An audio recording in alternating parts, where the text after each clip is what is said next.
Amen. Karibuni sana. Good morning there. Welcome this morning. It's the second day of our journey of 5 days of faith, going to the mountain of the Lord. And so this morning, nawakaribisha nyote katika jina la Yesu. Let me know where you are following from. Maybe you are in the office, you are driving, you are in the comfort of your home, ama uko majuu, wherever you are, karibu sana on board. I thank God that we can fellowship with you. On Facebook, I have Edward Jero. You are saying shalom. You are ready to pray. And Katha, you are tuned. Thank you so much. And also, Edward, you are saying you've already done your part. Sharing. Let's share. Let's push it to few people. Let's see what the Lord can do with us this morning. Become a blessing to 2 or 3 or 5 or 10, 50, 100 people. Ani Shiko, Ani Geduka, ready to pray.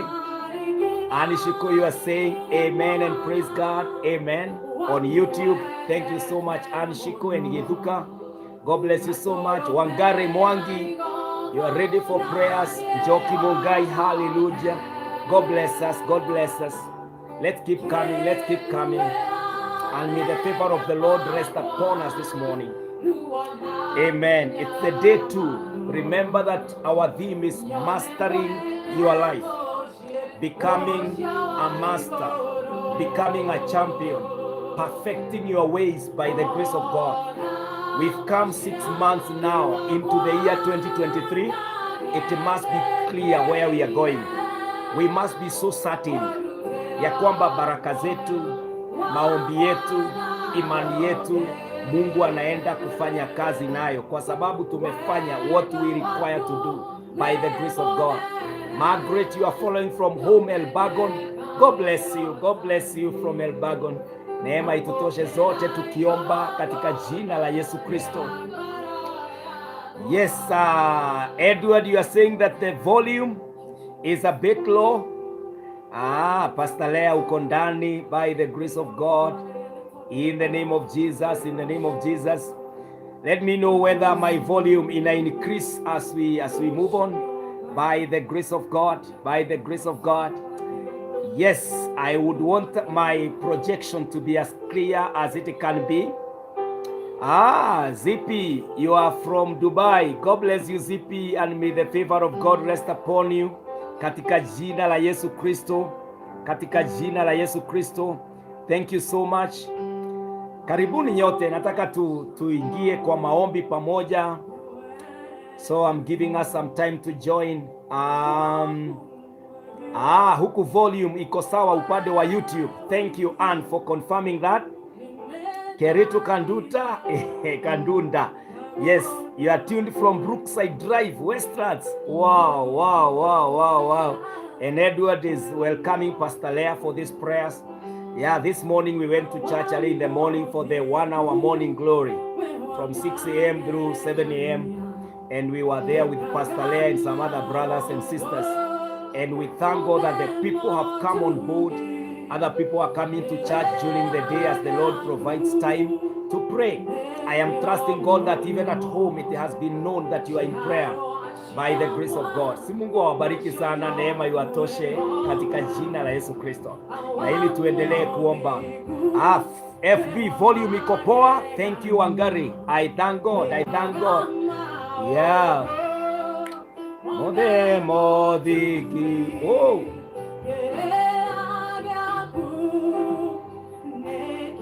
Amen. Thank you, Susan, for blessing us with such a worship song this morning. Worship, Madam Susan is one of us in our worship team at Voice of God, and I'm forever grateful for that blessing and anointing on her. This morning we are blessed by the grace of God. And so, Apendwa, this morning, I want us to pray, and then we hit the ground running. Thank you so much that it is clear and audible. Father, in the name of Jesus this morning, Father, we are on day 2 on your mountain. Thank you that yesterday was an encouragement, and thank you that a new day has dawned, and we are so energized, we are so passionate, we are filled with the anointing to pray. Thank you for the grace on this mountain. I pray, oh God, may we find favor in your presence this morning. May we check into your very presence today, that Almighty God, our prayers will not be in vain, that God, it will not just be a struggle, but oh God, you are Holy Spirit, our helper. Will you help us to pray in the name of the Lord? Father, I pray even for them that are struggling really hard. Lord, encourage them. Hear their prayer, even if they don't have many words. My God, I pray with them now. I pray, oh God, that you can find us on this agreement, on this prayer, that God, we are seeking after your face. We desire the mastery of our lives, oh God. Mighty Father, we have spoken so many things, yet so little has happened, oh God. Father, I pray that this prayer changes all things, oh God. See our hearts, see our minds and our lives, oh God. And may you be pleased to come through and do what only God can do, Almighty Father. I pray with a woman who is really struggling or suffering or bitter. My God, come through for this soul in the name of the Lord. I pray with a man who is desperate and feeling like left out and rejected. My God, speak your love in the name of Jehovah God. There are businessmen and women who are really finding it hard.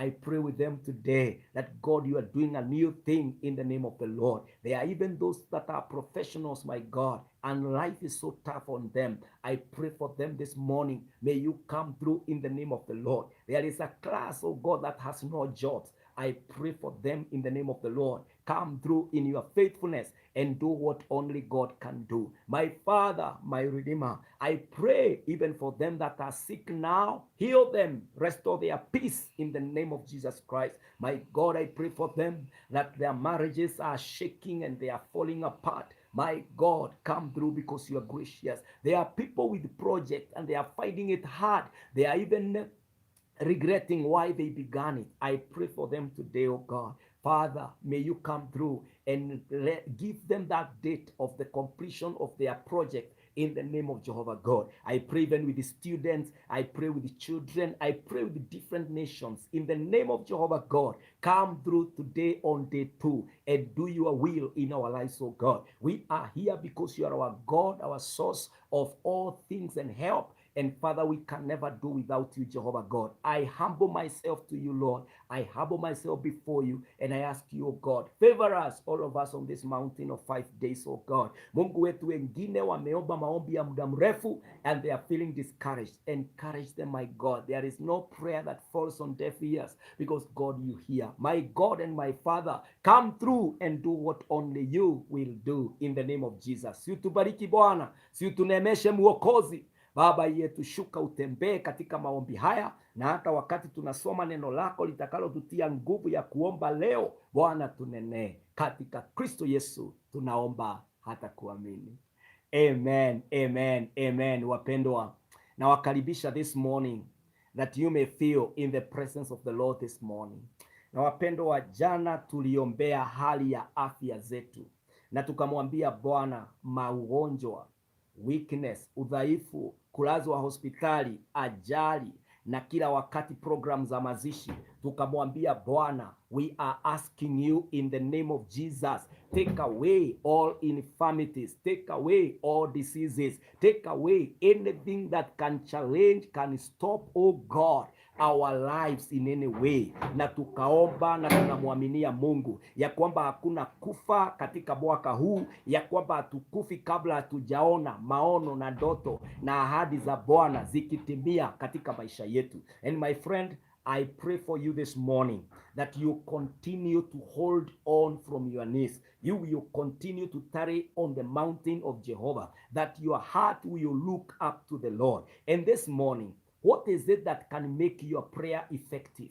What is it that can make your belief, your service to the Lord, your commitment in this life to come to pass by the grace of God? It is about your faith. And so today, we want to engage that faith this morning. Faith. And so we want to look at faith from the scriptures. Imani inahitajikaje katika kuabudu, katika kutumainia Bwana, katika kugojea Bwana, katika kumwangalia Mungu. Imani itatumika namna gani?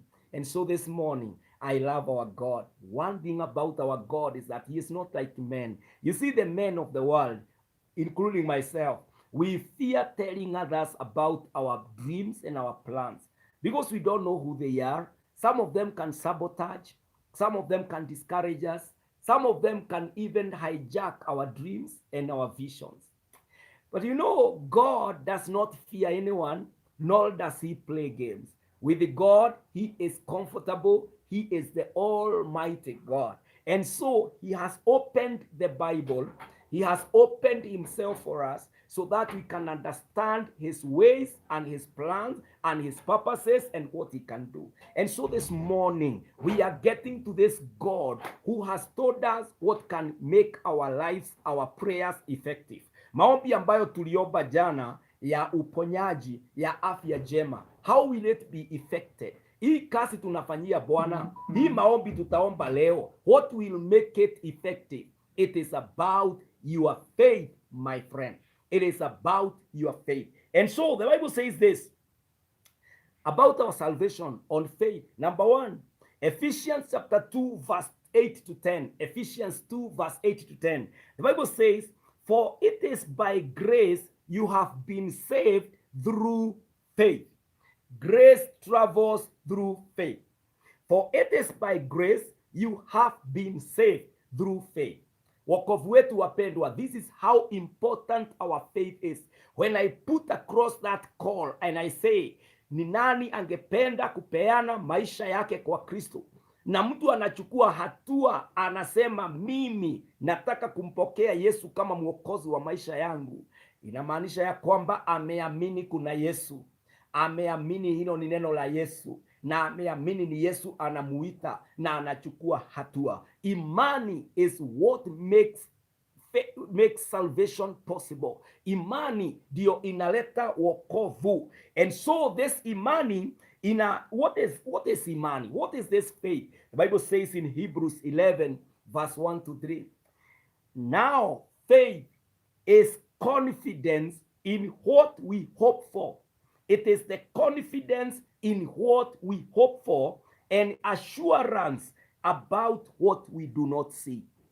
It is the confidence of what we hope for. As you rise up each day, you have a hope. Today I'm going to make profit. Today I'm going to make a deal. Today I will see my doctor and I will be treated. Today I will go to that office and I will receive my document. You have hope. And so faith is the confidence in what we hope for and an assurance of what we do not see. Of what we do not see. And so, wapendwa, this is what should drive our lives as we live each day. When you know how important faith is, then you don't take it for granted. You work about it. Na leo tunaombea imani. Tunamwambia Mungu, tupe imani ya kuomba. Tupe imani ya kuamini. Tupe imani ya kugojea. Tupe imani ya kupigana vita vyetu. Tupe imani ya kuendelea kushuhudia ushuhuda wetu na kushikilia katika ahadi zake Bwana. Our faith must work, wapendwa. The Bible says this in Hebrews 10 and verses 22 to 23. Hebrews 10 verse 22 to 23. Let us draw near to God with a sincere heart and with the full assurance that faith brings. As we draw near to God with a sincere heart and with the full assurance, then all these things will come. The full assurance and drawing near to God, they will come as a result of our faith. Faith will draw you to God.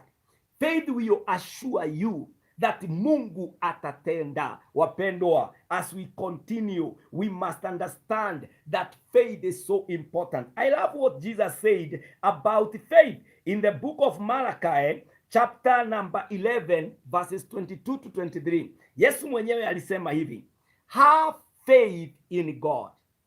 Have faith in God. Jesus answered, truly I tell you, if anyone says to this mountain, go, throw yourself into the sea, and does not doubt in their heart, but believes that what they say will happen, it will be done for them.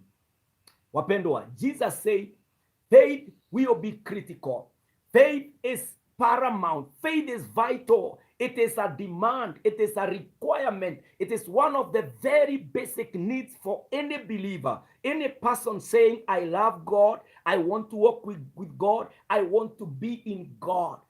Anything that you want to see in God, it comes through faith. Faith is the currency. Faith is the means. Faith is what makes us transact God here on earth. Na kwa hivyo wapendwa, amani na imani ni mzuri sana. Kwanza amani inatokananga na imani, kwa sababu unaamini Mungu na yeye anafanya upate amani. Na kwa hivyo wapendwa, faith, Jesus said, if you have faith, you will say to mountains. And I know, friends, tunapigana na majitu, tunapigana na majanga ya ukosefu wa kazi, majanga ya attacks za doa, majanga ya magonjwa, majanga ya kuwa na masomo lakini hakuna mahali umefanya na kazi nayo, desperation, majanga mengi tunapigana nayo. Ili ukaweze kuleta chini lile janga, yale majitu ya maisha, you require faith. Na ndio maana Yesu anasema, you shall command, you shall tell the mountains, leave this space and go to the other side, na Mungu ataonekana. Lakini wapendwa, kuna adui ambaye ningependa tumuone pale katika Mark mahali tumesoma, adui wa imani. Adui mmoja mkubwa ni huyu anaitwa doubt. Jesus said, have faith in God. Truly I tell you, if you say to this mountain, go, throw yourself into the sea, and does not doubt in their heart, but believes that what they say will happen, it will be done for you. Wapendwa, it will happen to us if we do not doubt. Doubt is what makes our faith diluted. Lack of faith, this doubt, allowing something like to say, nitaamini tu, wacha tuone kama atafanya, pengine atakuja. Na nyakati nyingine you are being tempted to appeal to your capacity as a man or a woman, and you really want to see God and you want to see yourself. Na hapo ndipo unaombea jambo, lakini bado unaenda kuhangaika katika roho yako, ni kama unaona kama Mungu hatakuja. Jesus said you must mind doubt. Yani gaja, lazima ukataane na tashwishwi ndani yako, kuona ni kama Mungu hatakuja, amekaa sana. Ndio maana leo tunaombea imani. Leo tunamwambia Bwana, we want to have mastery of faith. We want to have faith that works, faith that is powerful. And one of the dangers we need to study and know is that one enemy of faith is doubt. Wakati unapanga jambo, alafu unaanza kuongea mambo yanaonyesha ya kwamba ni kama hauamini, ni kama Mungu hataweza, ama unapanga jambo na bado unahangaika, bado unaliongea kwa njia ambayo unasumbuka moyoni mwako. Wapendwa, we need to pray about our faith. It is for sure, faith is one thing. Unaangalia hata jambo lile lilikuwa linakutisha, jambo lile limefanya hata uingie kwa dhambi, na unashangaa. It is because you allowed doubt to come through. Na wapendwa, it must concern us. It has come to my attention ya kwamba wakati mwingi unakutanga imani yetu haionekani. Na wakati unasema una imani, na kile kimesababisha hata imani zetu zikufe ni kwa sababu hatuoni matendo, hatuoni matokeo. I love this man called James, anapotuambia mambo ya imani. This is why we must pray about our faith. This is what he says in James chapter 2 verse 14 through 17. What good is it, my brothers and sisters, if someone claims to have faith but has no deed? Look at this. Follow the progression of the word of God. If someone claims to have faith but has no deeds, can such faith save them? Suppose a brother or a sister is without clothes and daily food. If one of you says to them, go in peace, keep warm and well fed, but does nothing about their physical needs, what good is it? In the same way, faith by itself, if it is not accompanied by action, it is dead. Wapendwa, this is why we need to pray for faith that of Jesus, when he said, you shall command a mountain to move, and the mountain shall move.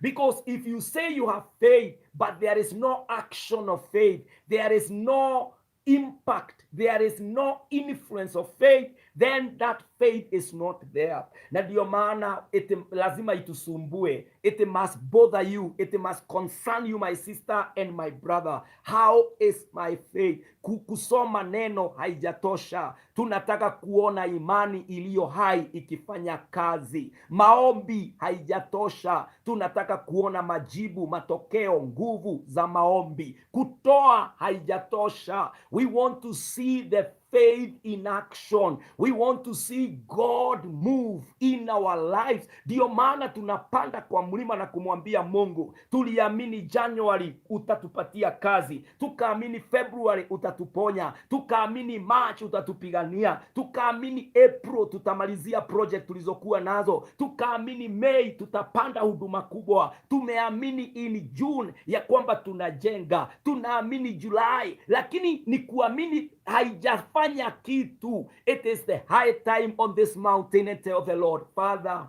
isn't faith alive? We have had confidence in you. Si utuinulie kiwango cha imani, si Mungu ukatende, si utujenge kiimani ya kwamba imani yetu haitakuwa kama vile James anasema, that faith without deeds is dead. We don't want to be dead while alive. We want our faith, oh God, to work in our marriages, in our jobs, in our health, in our every area of our life, because I am a believer in the Lord. I live by this faith. My God, why is faith not working?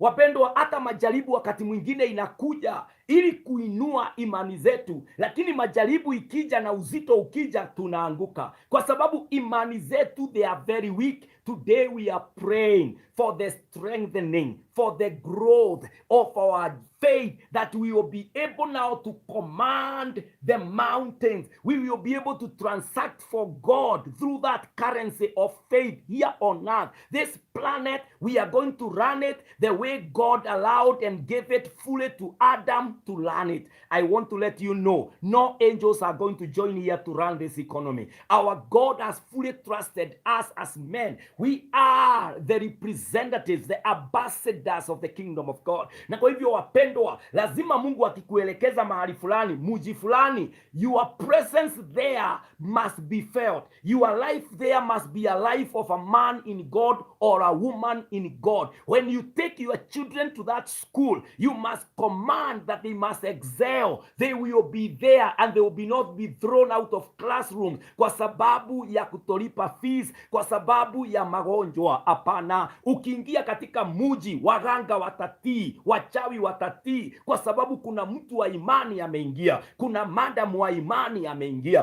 kuna mtumishi wa Mungu ameingia. You must not be like the others.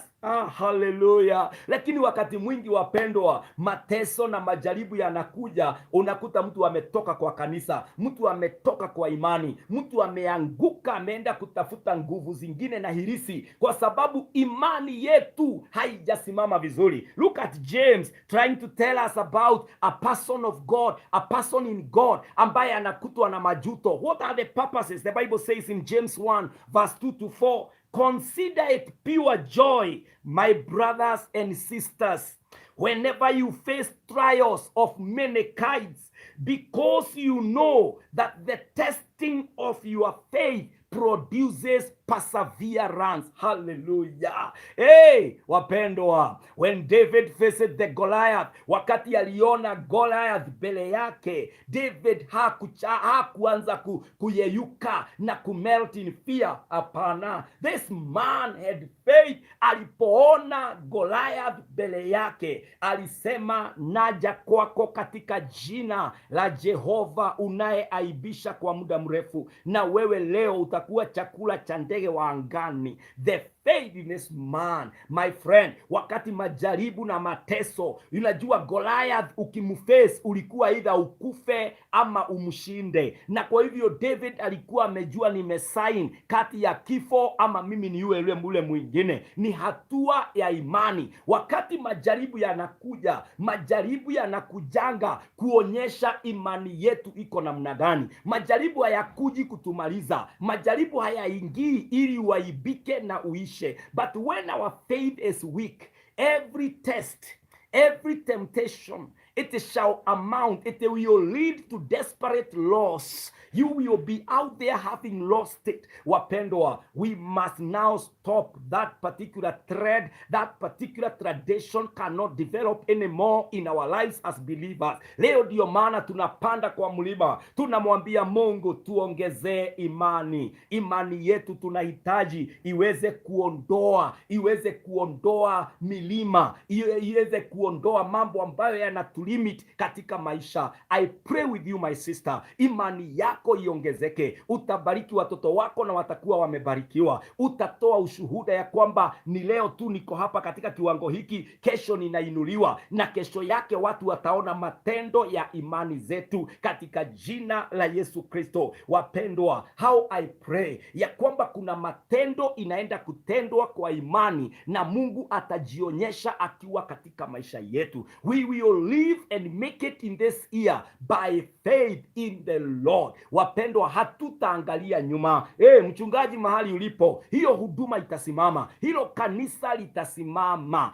Kuna watu wameombea watu wao waokoke kwa muda mrefu, and you are feeling like God is not coming. Kuna mtu ambaye ameombea mwingine apate mtoto, umetumwa maombi tuombe, lakini kama haitendeki. I pray today in the name of the Lord, as the Lord hears our prayer for unshakable faith, that our faith will be alive. Our faith will be increased to push mountains, to make ways where there is no way. We will be able to be proud that we are in the Lord. Mfanyabiashara, utaona matunda ya imani unapofanya biashara yako. I want to pray with you today ya kwamba imani yako itainuliwa katika jina la Yesu Kristo. Kwa familia yako umewaambia mara nyingi Mungu anakuja na ni kama wanaona Mungu hakuji. I want to encourage you today, continue letting them know Mungu wao aliyefanya hiyo familia. Watoto wako waambie Mungu wetu aliyewapatia sisi kama wazazi tuwe wazazi wenu atakuja. Na nyinyi wazazi aminini, Mungu atakuja katika jina la Yesu Kristo. Imani yetu lazima iinuke, imani yetu lazima ifanye kazi. I would want to be remembered.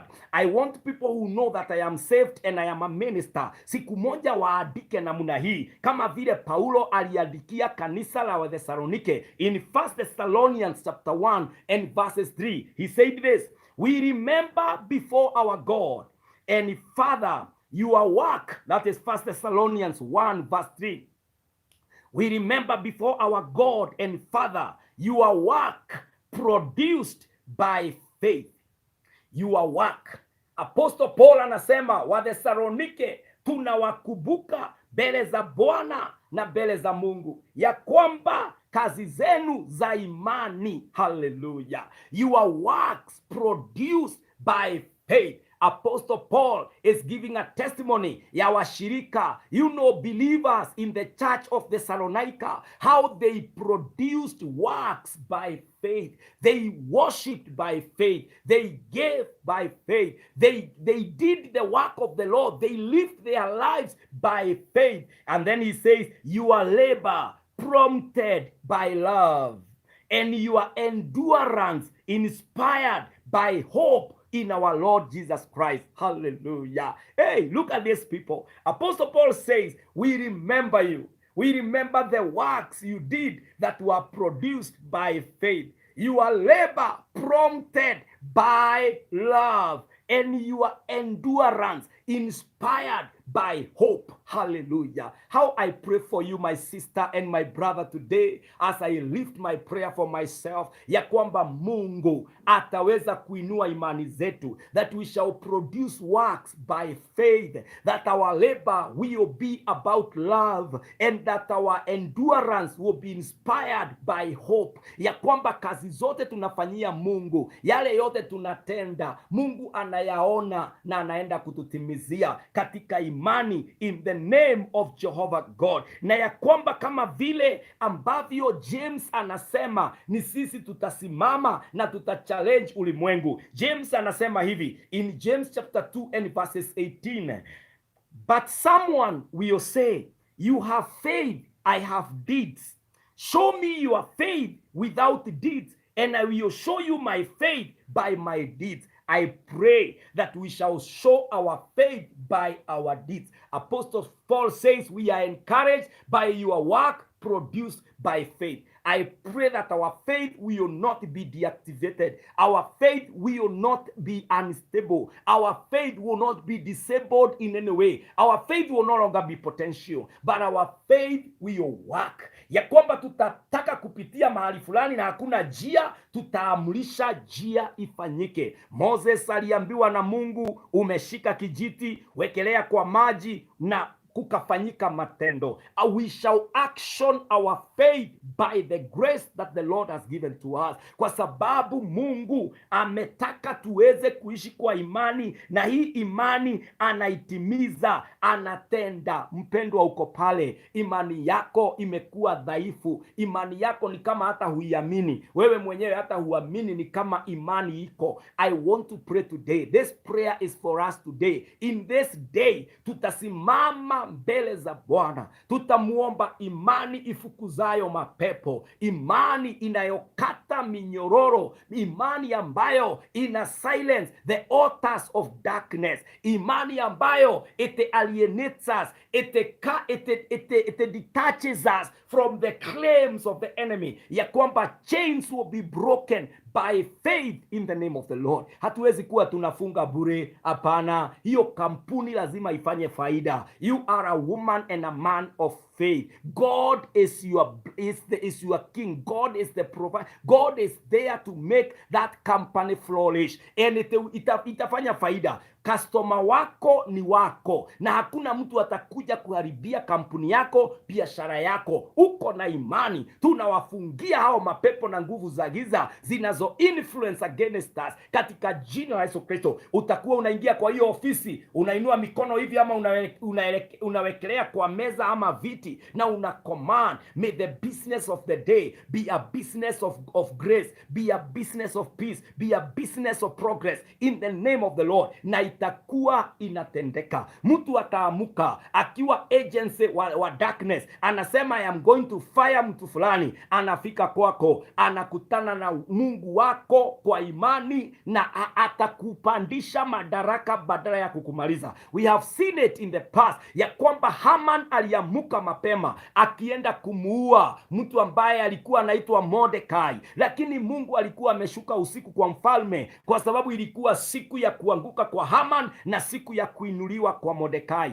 I pray in the name of the Lord that your faith will be functional, your faith will be manifested, your faith will be powerful. People will know that you are a woman of faith, you are a man of faith, ya kwamba utapandishwa ngazi kwa imani, ya kwamba utakula utakunywa kwa imani, utaondoka utashinda na utarejea kwa imani. The business you began, fear will not drive your hard work. Hey, I pray in the name of the Lord that your excellence and commitment will not be motivated by fear, but faith will motivate you. Faith will drive your day. Your fruitfulness will be out of faith, not out of fear. Wapendwa, kuna watu wamenyenyekea kwa sababu ya uoga. Kuna watu hata wanaenda kuomba msamaha kwa sababu ya uoga. Kuna watu ambao hata wanaomba kwa sababu ya uoga. I pray that fear should not drive you. I pray that your faith will grow to a level that fear will be eroded, will be erased in your life. Itakuwa deleted, itaondoka. You shall live by faith. You will not be motivated by fear, because we know fear does not come from the Lord. The Spirit of God in us is the spirit of power and authority. And so I pray for you today that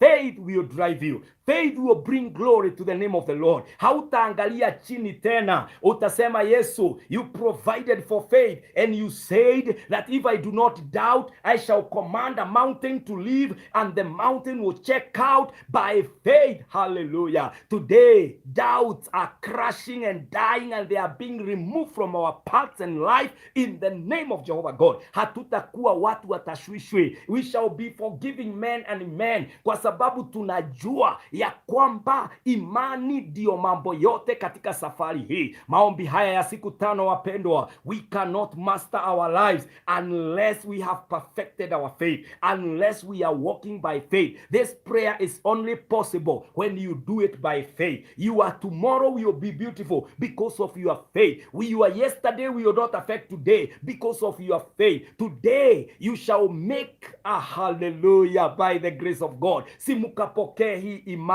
imani ya kuomba, imani ya kuaminia Mungu ya kwamba siku njema inakuja kesho, imani ya kuamini uliombea kazi na siku yake Mungu anakuja kuifanya, imani ya kwamba sitategemea wachawi ama waganga, lakini mimi imani yangu ni kwamba Mungu ataniponya na atatumia njia ambazo zitaleta sifa, njia za hospitali, njia za madaktari, njia za madawa, lakini sio njia ambazo they are of the evil deities. How I pray in the name of the Lord ya kwamba Mungu atakuponya. Pengine uko pale, you are diabetic and you are saying the doctors have said ya kwamba watu wa sukari ni watu wa sukari. I want to let you know, you can lift your faith, na usiseme that ya kwamba mimi ni mtu ambaye mimi ni mtu wa kukufa hivyo. Remember the man ambaye alikuwa katika ziwa moja in the Gospels, na Yesu akafika pale pale alikuwa amelazwa pale for 38 years at Bethsaida. Alikuwa amelazwa pale for 38 years, lakini Yesu alipofika pale akamponya. What is it that God cannot do? Faith is about God. God can take away that diabetes. God will make you live your full life, kwa sababu yeye ni mwaminifu. Bona unaona doa yako ni kama itaangua kama ya wale wengine. I pray in the name of the Lord, doa yako will not join the evil statistics katika jina la Yesu Kristo. Single parent, ni nini inawaonyesha hamwezi? Mutaweza kwa imani. If you love God and you are walking by faith, your faith will keep you. Na kwa hivyo mpendwa, let us perfect our faith today on the mountain of the Lord. Wacha tuombe Mungu kwa mlima, tumwambie Bwana, increase our faith, increase our faith. It is not about how many people are on your side. It is not about the size of the soldiers. No, my friend. Remember Gideon in the book of Judges, ya kwamba Mungu alimuita na Gideon alikuwa anajidharau, akaambiwa hata tafuta wanajeshi watakao pigana na Midianite to deliver the Israelites. Akaenda akachukua 32,000. Mungu akamwambia hawa ni watu wengi sana. Watu 31,700 wakarudi nyumbani, akaachwa na watu 300, na hawakupigana, walipuliza tu na Mungu akapigana vita. It is about faith, it's not about numbers. It is not what you have, it's about the amount of faith growing within you. Hiyo ndio itafanya miujiza na ishara ikatendeke. How I pray. Unajua mahali tulisoma in Mark 11, mahali Yesu alisema you shall command a mountain. Kulikuwa na tukio hapo juu, wakati Yesu aliona the fig tree na haikuwa na matunda akailaani. Asubuhi yake Peter akaona imekauka kutoka kwa mizizi, na hapo wakasema, Yesu, ule mti uliweza kuulaani jana umekauka. Yesu akasema have faith in God. Yesu alionyesha that faith can be instant, ya kwamba mambo makubwa ya imani. You know, people are faking faith today because the works of faith are so amazing, mpaka watu wana fake. The devil is faking it. Yani unakuta hata mtu anaambiwa, si ukuje ujifanye ulikuwa mgonjwa na umepona, si ukuje ujifanye ya kwamba hukuwa unaona na sasa unaona. I want to pray for everyone here, and I want us to take it to the Lord in prayer today, that we will not fake faith, we will not miss faith, we will do the works of faith. Sisi ndio wataandika kwa vitabu, sisi ndio wataalika kwa TV zao, sisi ndio wataalika ng'ambo. Tuende tukashuhudie matendo halali ya Mungu, matendo ya ukweli ya Mungu kupitia kwa imani ndani yetu. I want to pray for somebody who is so down right now here,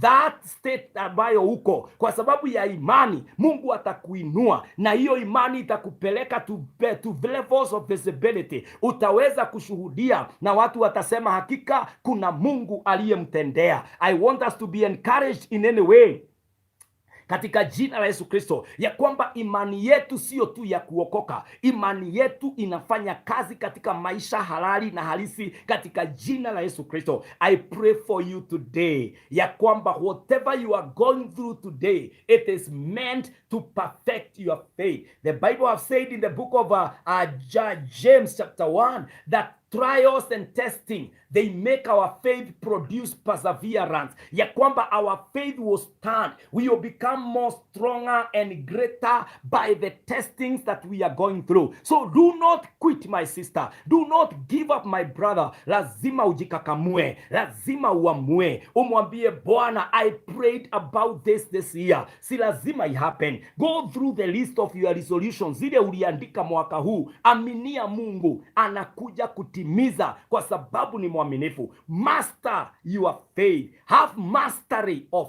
faith. Don't allow yourself to walk by sight. Do not be absorbed by the street talks, by the opinions of men and women out there, by the narratives of even wale walikuwa mbele yetu. Usifuate hizo ngano zilizopitwa, hizo hadithi zilizopitwa na wakati. Aminia Mungu sasa. In our own generation, in our own times, the Jesus of yesterday is the same today and forevermore. In his name, ukisoma pale Mark Mark 11 kuteremuka 22 mpaka 25, the Bible says, and whatever you shall ask in prayer, it happen. Baada ya kusema you have faith in God, your faith will move mountain, then he said, whatever you will pray for in prayer, hallelujah, whatever you will ask God in prayer, God will come through. Faith is never ignored. Wakati utaongea kwa imani, Mungu mwenyewe, kwa sababu hiyo ndio language yake, atateremuka na atatenda. Imani inafanya kazi, imani bado iko hai,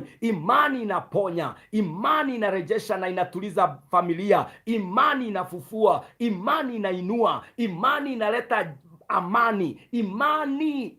Hallelujah. Just as money buys many things, imani is the currency of heaven. Do you want to transact the currency, ile ya kuitisha hizi vitu za Mungu na baraka za Mungu? The currency that kile tunatumia, it is faith. Ndio unaenda vile unaenda kwa duka, unaingia kwa supermarket or a store, ama unaingia in a gas station, unatoa simu unalipa through the other means, ama unatoa pesa taslim unalipa. That is how faith transact. Hallelujah.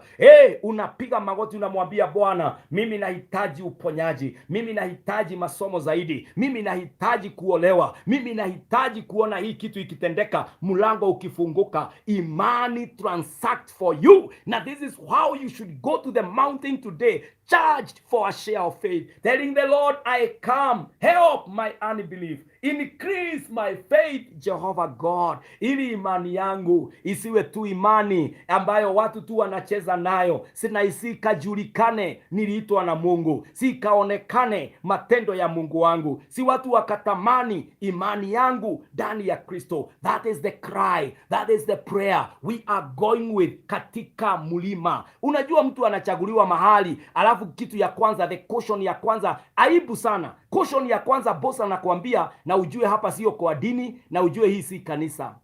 Kwa hivyo hapa ni professionalism na hapa ni kufanya yani anakudharau tu. Haoni hata kama we ni professional kwanza, ndio maana umequalify pale. I want to pray in the name of the Lord that the same mouth that ignored you, any tongue that ridiculed you, imani yako itainuka, and that same tongue will confirm, just like the tongue of Nebuchadnezzar confirmed the God of Daniel, just like the mouth of Pharaoh confirmed the God of Joseph, ya kwamba Mungu ataona, Mungu ataonyesha, yule boss ataona matendo yako, na sio ati itakuwa ati mambo ya funga macho fungua macho, atikifunga macho, hapana. Just like Joseph demonstrated a degree of excellence that was matchless in Egypt, hata wewe the level that was demonstrated by Daniel in Babylon, I pray itaonekana kwa hiyo kampuni. Watasema boss wetu ameokoka and he is such an inspiration. Watasema madam fulani yeye ni mfanyakazi hapa na tunatarajia tuna ride on her prayer. I pray ya kwamba when they come to honor the faithful hard working performing workers, your name will not miss in that list. If for any case it will top the list in the name of Jehovah God. Naomba ya kwamba hata hapo Mungu anaweza fanya uende upande na ufungue kampuni kama ile na ufanye vizuri ili ikajulikane Mungu ni mwaminifu. How I pray for the ministers of the gospel who are so intimidated kwa sababu ya poverty, kwa sababu ya mito yetu kuonekana ni kama sio halali. I pray that our faith will grow, ya kwamba we will not throw in the towel. Mungu anakuja kutimiza ile imani katika jina la Yesu Kristo. Umeombea mtoto kwa muda mrefu mpaka unadhihakiwa, unaonyeshwa ni kama hauombi. I want to remind you the days of Hannah, ya kwamba Penina alikuwako, lakini siku ya Hannah ya kuomba kwa imani ikafika na akapata yule mtoto nabii mkubwa Samueli. I pray for you today, in whichever circumstance you are going through, don't give a damn, don't back down. My friend, battles are won on the mountain and the ground shall confirm. I pray, hata nyakati hizi ngumu, it doesn't matter what you are going through, my sister, my brother, wakati wakati huu mgumu, ndio Mungu anainua watu wake, ndio Mungu anainua makarau, ndio Mungu anainua wanajeshi, ndio Mungu anainua magenerals, ndio Mungu anainua the best business people.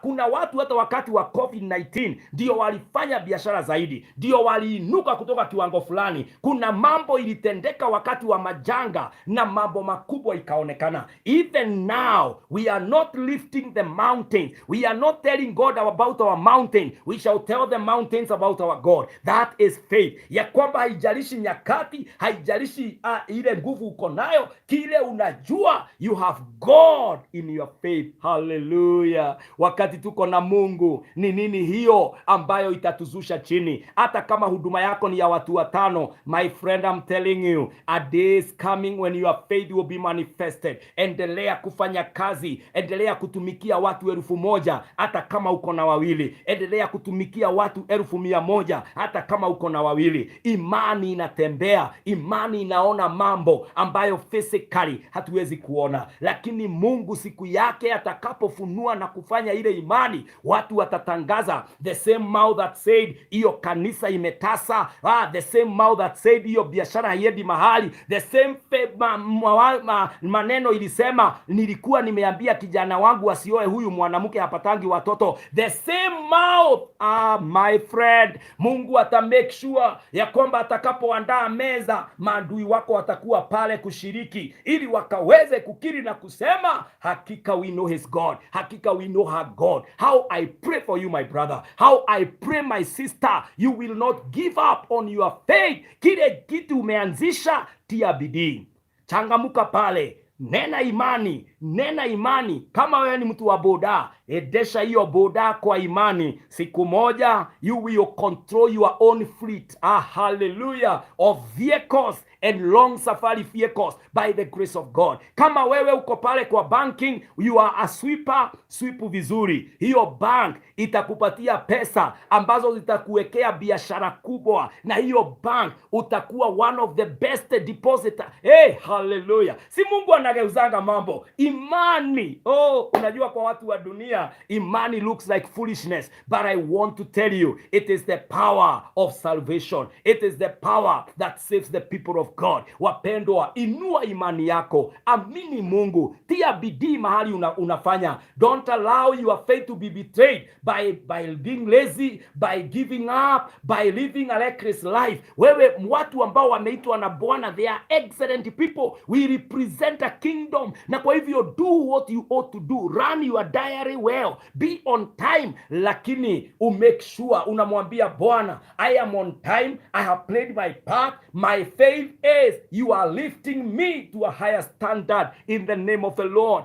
Wapendwa, situingie kwa maombi, tujiombee imani. Father, in the name of Jesus Christ, we pray for faith, Almighty God. Tunaomba imani, tunaomba imani, tunaomba imani. Imani ambayo itakomesha mapepo ya nyakati hizi. Imani ambayo itatoa mapepo na kufanya watu huru. Imani inayovunja minyororo. Imani ambayo inavunja limitations. Imani ambayo inakomesha all evil altars in the name of Jehovah God. Baba, ninaomba wakati uchumi wa mataifa umeenda chini, Bwana, naomba uinue imani zetu. Wakati makanisa yanainukiwa na nguvu za giza za ulimwengu zinajionyesha, manabii wa uongo wanainuka, Mungu wetu tunaomba that in the name of the Lord, the men and the women in faith will not give up. They will pray all the more. They will minister all the more. They will live for the Lord all the more. In the mighty name of Jehovah God, we are not going to die. We shall live.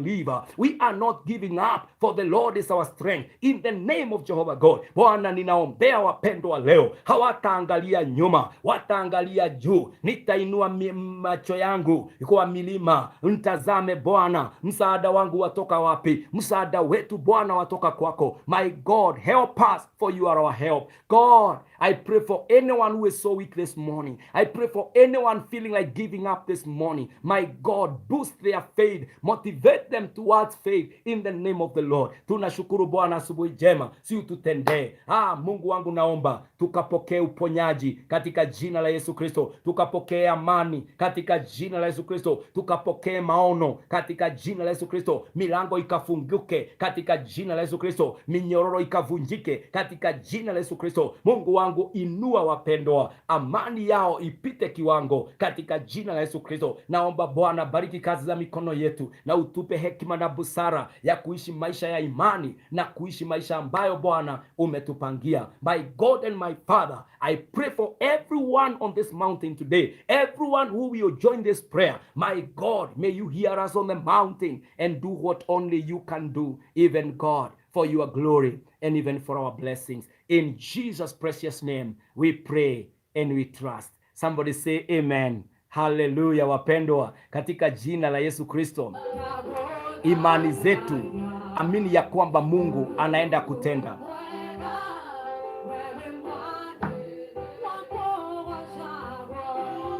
My desire in life, that is Jockey, is to have your own business.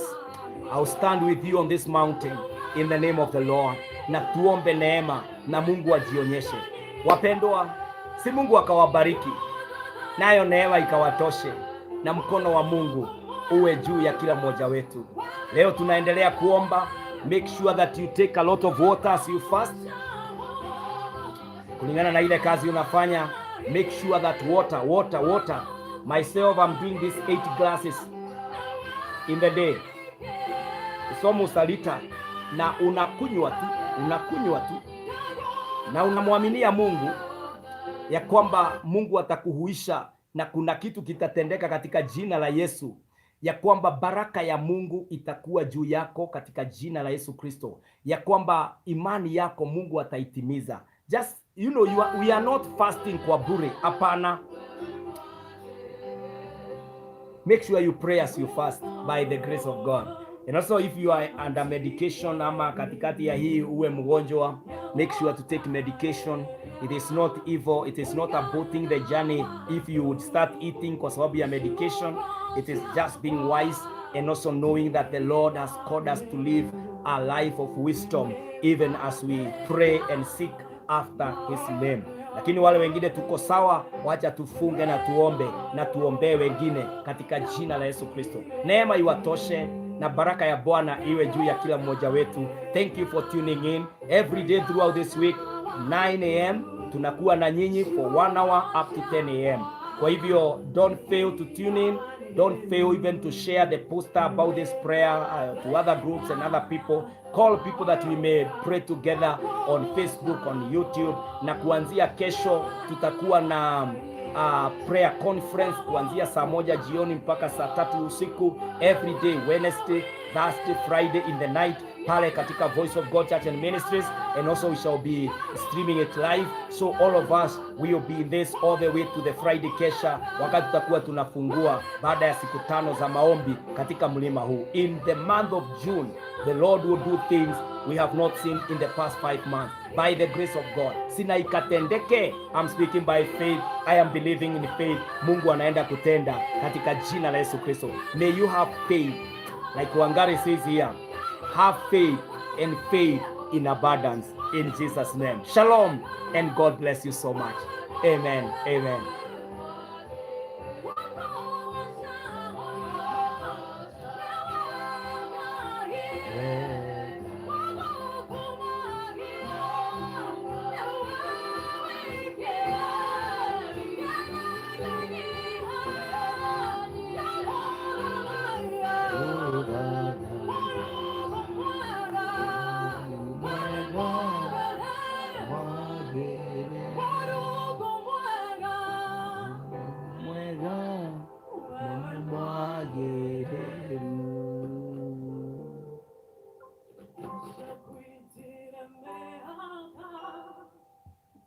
One